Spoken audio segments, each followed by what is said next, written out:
8 August 1942 Bharat छोडो आंदोलन सुरू झालं। महात्मा गांधींच्या करा किंवा मरा या घोषणा देऊन ब्रिटिश विरोधात एक प्रचंड जन आंदोलन उभं राहिलं। पण प्रश्न असा की हे आंदोलन का सुरू झालं? तर ब्रिटिश साम्राज्य हे भारतात गुलामी, शोषण आणि अन्याय करत होतं आणि दुसऱ्या महायुद्धात भारताला जबरदस्ती ओढत होतं। हा अन्याय इस्लामच्या शिक्षणाविरुद्ध होता, कारण इस्लाम सांगतो की जुलुमाच्या विरुद्ध उठणं हीच खरी इबादत आहे, श्रद्धा आहे। म्हणून मग अशा वेळी अनेक मुस्लिम स्वातंत्र्य सैनिक पुढे आले।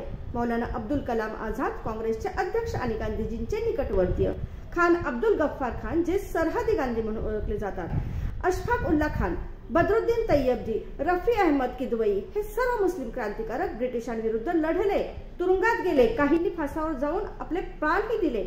त्यांनी धर्म आणि देश यामध्ये फरक न करता दोघांची एकसंघ सेवा केली। खुद इस्लाम शिकवतो की जुल्म के खिलाफ आवाज उठाओ, आणि भारतीय मुस्लिमांनी ही शिकवण कृतीत उतरवली। आज आपण त्यांच्या त्यागाला स्मरूया। भारत छोडो आंदोलनाचा इतिहास हा सगळ्या धर्मांचा संयुक्त संघर्ष आहे।